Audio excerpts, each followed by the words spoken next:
You're watching Canadian Pro Fighter. We're here with Clint Kingsbury, wrestling coach at Adrenaline. You have a big fight coming up at Fighting Spirit. It's going to be your pro debut. It's against Richard Helsen, another newcomer. How's your training, and what do you think about this fight? Oh, my training is going really good. You know, like I'm in here 4 or 5 times a week, training everything, mostly my hands because they've got a solid grappling wrestling background. But you know, it was perfect timing because up to the WEC fights for Mark and Chris, I was training full time with those guys, sparring with them every day.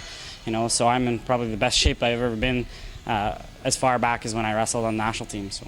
Yeah, speaking of Mark and Chris, they had some big fights, some big wins. What did you think of first Chris's fight? Oh, Chris's fight was awesome. You know, he took it to the guy. You gotta hand it to both of them to take a fight at such short notice, and then Chris have to change his strategy to fight a different guy. And he stuck to a good game plan. You know, used his hands effectively, got in close, got the takedown, controlled the ground, and showed his dominance in his submission skills. So it was a good fight. Yeah, and he looked really good this time. He looked like he'd been putting a lot of work into the weight training. It's probably the best shape I've ever seen him in a fight. What can you credit that to, being a training partner? You know, like he's in the gym every day, twice a day. You know, he's with strength trainer Brian Fletcher training. You know, and every chance he can get, he's on the mat, he's in the cage, he's hitting bag, he's hitting pads. You know, like it's the real deal. These guys, you know, it's full time what they do, and I commend them for putting their bodies through what they do. But at the end of the day, you see what happens, and it all pays off. So. Yeah, and Mark Hominick, big fight. He's been waiting for this one for a long time. Got Fight of the Night award winner, and he definitely earned it. Quite the fight. It was amazing. Cutting punches, kicks, the speed was awesome. Both got dropped, and in the end, Mark showed his heart and his skill, and he won.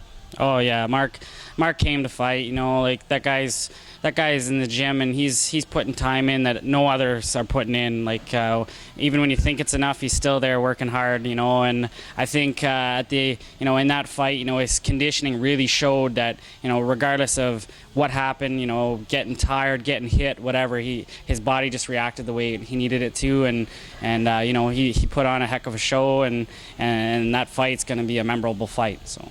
Yeah, definitely. It's definitely has to be on the Fight of the Year honors, at least the list. So there's lots of big stuff coming on. I guess after this fight, you have XEC come up after that, 135-pound title. Do you know who you're fighting for that, and when is that? Yeah, like this fight here is just kind of just another fight to put on my resume and keep me you know, at the prize and getting better. But yeah, as far as I know, I'm fighting for the XCC 135 bantamweight title in September.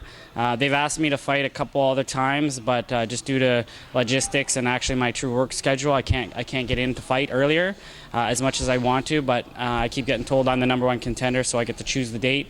And as far as I know right now, it's September, and I believe it's again against a guy named Brandon Sturgis, who's had the belt before, and either has the belt now or it's an open title, and we're fighting for it. I'm not sure. Great, we're looking forward to that. So after not looking past these next 2 fights, what's the future hold for Clint? You know, I'm just trying to get better as a fighter, you know, working on my hands day in, day out, working on strategy to fight, and just become more experienced. As this training's coming along, you know, I'm getting in better shape, so my weight's coming down a little bit, so it's kind of interesting where I'm going to fit in the mix. Right now I'm fighting 135, but I'm actually kind of small for a 135er. So, you know, depending on what happens in the near future, I'd love to be able to fight WEC at 125 when they bring that weight class in, or if I get offered a good fight somewhere else at maybe that weight class or whatever. I don't care. You know, I just want to get better and show my skills and progress in the ranks. Great. We look forward to seeing it, and thanks a lot for taking your time. We now just work on to our technique of the week with Kingsbury.